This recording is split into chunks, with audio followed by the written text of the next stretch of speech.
Chemical chaos, and I will admit I don't know much about chemistry, so we're not going to do too much on it, and some of these equations are really complicated. But we will be able to see some cool reactions on our experiment. Yeah. So in the early 1950s, I'll give you mostly a history, and we won't do too much math today. So in the early 1950s, I don't know how to pronounce his name. Andre would know how to pronounce it, but Russian. Unfortunately he's not here. Yeah. It's Belousov, Belousov, I guess. Something like that. So he discovered these oscillations in a chemical reaction he was looking at, and it was quite a big chemical reaction. It was like 20 different chemicals mixed together. And then he saw that it kept oscillating for like 3 days. So he saw these funny oscillations that people hadn't seen before. And then later on, and I don't know how to pronounce this name either, but I guess Lengyel and others, they proposed a simpler model. So they proposed a similar reaction, but something that would give them a simpler model to what Belousov had. So they used chlorine, iodine, and malonic acid. I don't know what malonic acid is, but this is what the chemical reaction looks like. It's like that's the malonic acid, that's the iodine, and then it turns into whatever this is. So this is, I guess, malonic acid mixed with iodine somehow. I'm guessing it forms a covalent bond. And then this is iodide, right? So it's dyed if it's minus, right? Or something? It's, I don't know what the anion would be. I know without the minus it's iodine, but right. With the minus it's... I think it's, I don't know. Whatever, it doesn't matter. I've taken one college chem class. I've taken none. Which I've in one same boat. Yeah. But I know what that is. One chem class back my 2-year school. Yeah. So yeah, that would just be a proton, right? So yeah, essentially. So you basically got a mix of this acid and an iodine and then whatever that is, and then a proton out of it. And then this is chlorine, but this is I guess chloride. And this is whatever. And that turns into or is this chloride? I don't know.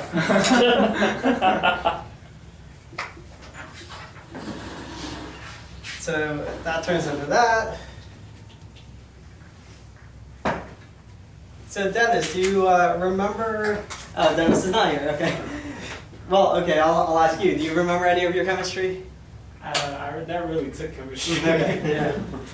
That's a common theme in this class. It's a common theme in most NJIT. Unless you're a chemical engineer. No, Yeah, they it don't tends know. to be like the Even they don't know chemistry at this point. elected science at the school. You know, everyone does physics. Everyone's true. physics or math. The chemies don't know chem. Well, I guess it doesn't really matter what the names are. You just have to know how they work. Okay, so that's a chemical reaction. So that mathematically turns into this. So this is going to give us this system, and this is what we're interested in. So this is ddt of I2. So that change in I2 is going to be related to some constant times the MA times I2. So it's proportional to MA and I2.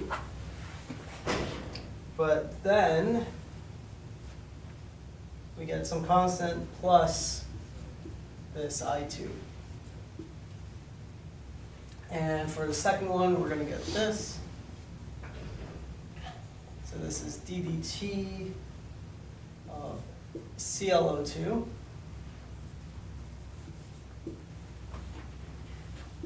And this is going to be proportional to ClO2 and I minus.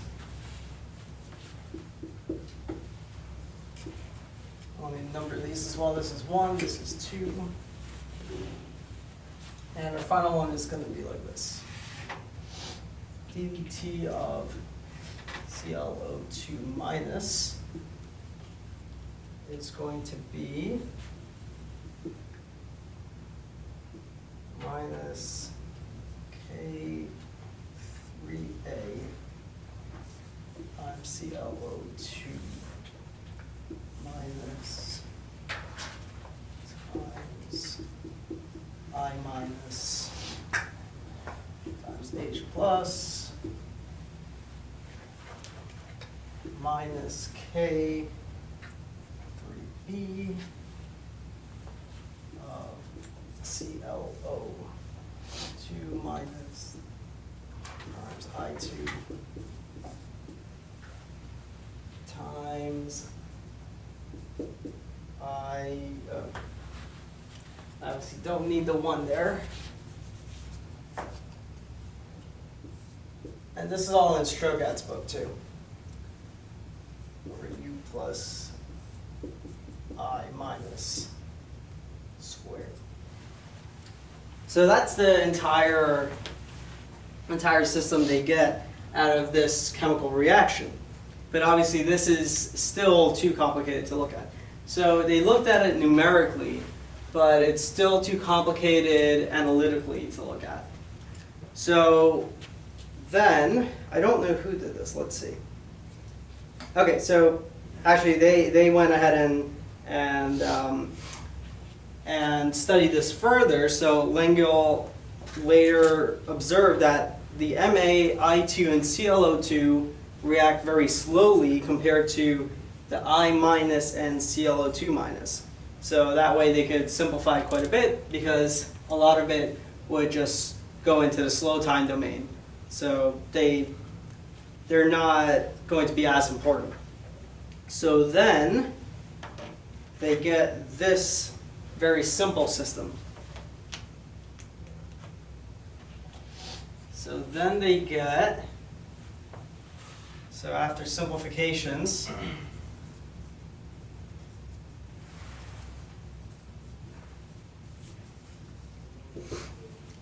and after non-dimensionalization as well, they get that x dot equals a minus x minus 4xy over 1 plus x squared.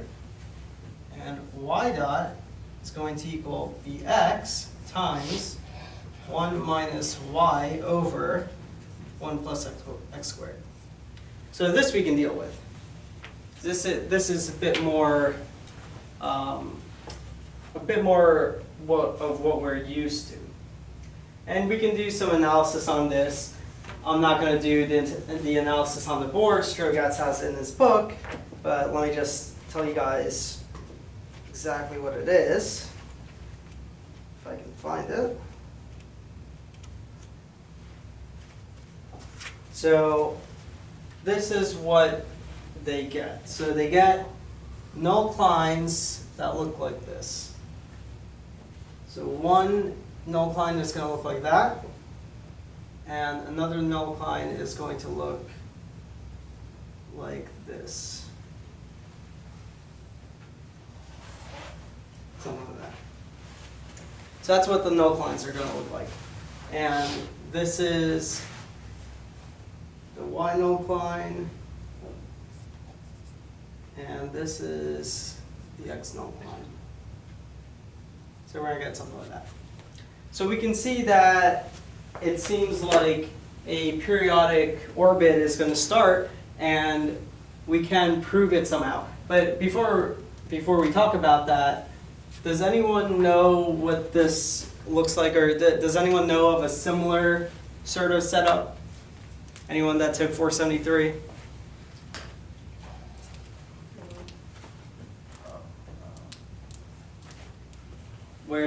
Where there's one null Klein that kind of looks like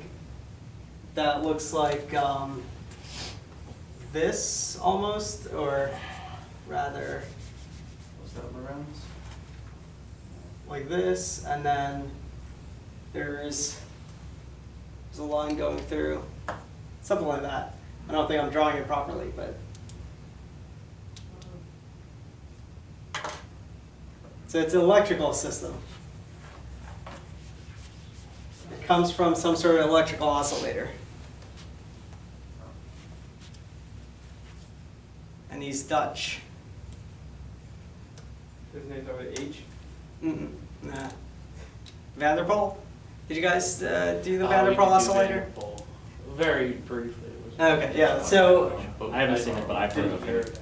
So, like, the Vanderpool oscillator is I guess the stereotypical oscillator where you can find periodic orbits very easily by looking at, and then I'll tell you this, well, I'll ask you this, but by getting some information from like the null lines, and then you have to do something else. So it looks a lot like the Vanderpool oscillator, so we can conjecture that there's some sort of periodic orbit in there, but how would you go about proving that there's a periodic orbit in there? So where's the fixed point? What the two null lines mean? So right here, right? There's the fixed point. So how would you go about proving that there is a periodic orbit? Do you remember what the theorem is? Then you make like a boundary outside. Yeah, so a trapping region, right? Yeah. So you form some sort of trapping region. So you'd have to figure out what the trapping region is, but you can form, let me use this. You can form some sort of trapping region. And in fact, we should probably form an annulus there. And then what theorem could we use? So we did that theorem in this class. So if we're in 2D, can we have chaos? Not in a continuous system. Yeah, not in a continuous system, right? So in 2D, we can't have chaos. And let's say we're looking at this annulus. In this annulus, there are no fixed points. So what does the solution have to be? A limit cycle? So it's going to have to be a limit cycle, right? What theorem gives us that? So of course we have to be in a compact set, right? But do we remember? So what's one of the famous names? The father of dynamical systems. Poincaré, and then do you remember what the other one is? So it's Poincaré-Bendixson. Yeah. So it's by Poincaré-Bendixson. So you can prove.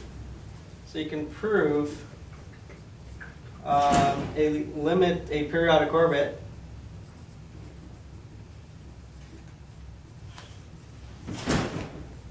exists by Poincaré-Bendixson. I'm not going to make you guys prove this, but you can.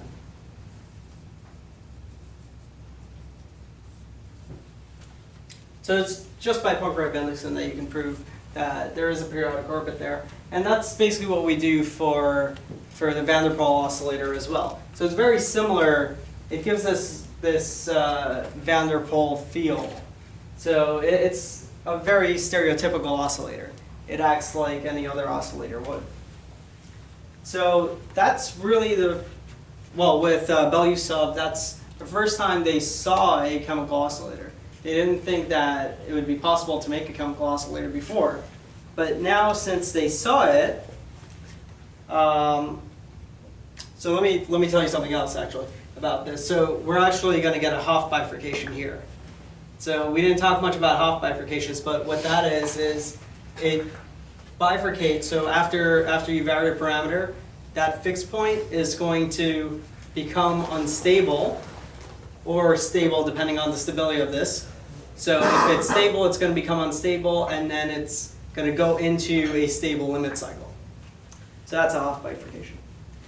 So because they saw this sort of oscillatory behavior that they hadn't seen before in chemical reactions, in the 70s, they were thinking of whether or not they can show that there's a chemical reaction that exhibits chaos. So They wanted to produce a BZ-like reaction, but they realized that they have to pump new reactants into the system in order to produce this chaos. So they couldn't just keep it like this. This would equilibrate at some point.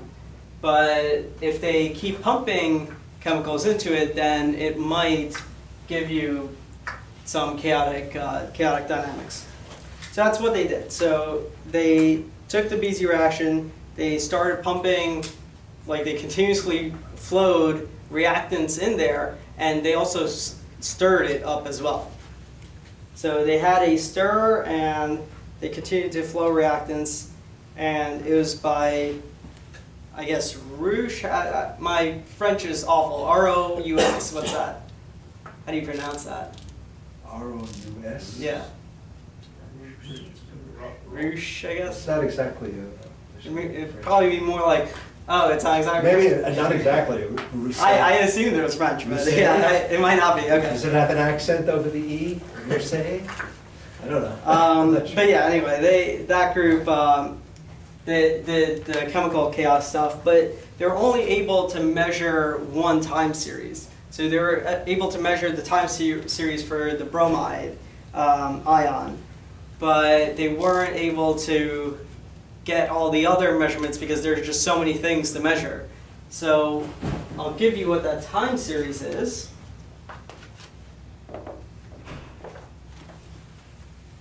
So the time series for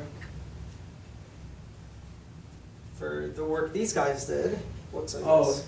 it's an X. Yeah. Rue. Come on. Rue? I thought you said S. No. That's Rue. Okay. And that is French. Okay. But it would be more like rue, right? Or something like that. I can't do the French R's. Eh oui, yes. So they get like something that's like almost like has a periodic feel to it, but it's just not periodic.